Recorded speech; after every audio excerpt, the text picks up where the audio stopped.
Hello বন্ধুরা, পরিচালনায় আপনাদের সবাইকে স্বাগত। আশা করি আমার ভিডিওটা যে যেখান থেকে দেখছেন সকলেই সুস্থ আছেন, ভালো আছেন।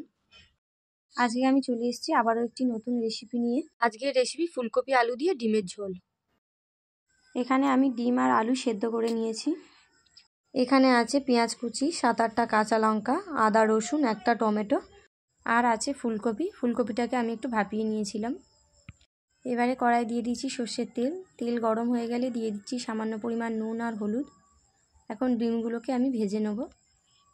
এবারে ওই তেলের মধ্যেই আমি সেদ্ধ করে রাখা ফুলকপি আর আলুটাকে একটু ভেজে নিচ্ছি। ফুলকপি আলু ভাজা হয়ে গেলে দিয়ে দিয়েছি তেলের মধ্যে পেঁয়াজ কুচি আর কাঁচা লঙ্কা। পেঁয়াজ আর কাঁচা লঙ্কা আমি ভালো করে লাল করে ভেজে নেব। দিয়ে দিলাম আদা রসুন বাটা আর টমেটো। আদা রসুন বাটা আর টমেটো দিয়ে ভালো করে আমি নাড়াচাড়া করে মশলাটা একটু কষিয়ে নেব।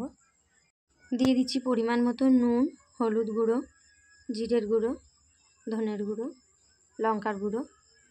দিয়ে দিয়েছি সামান্য পরিমাণ জল, যাতে আমার মশলাটা না পুড়ে যায়।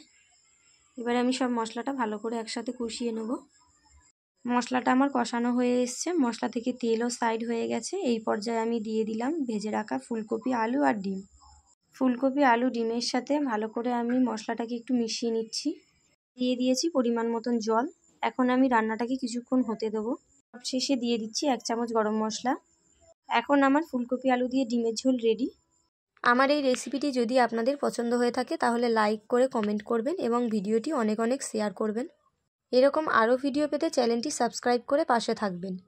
পাশের নোটিফিকেশান বেল অনটি অন করতে ভুলবেন না। আজকের মতন এখানেই সমাপ্ত। দেখা হচ্ছে আবার নতুন কোনো রেসিপি নিয়ে।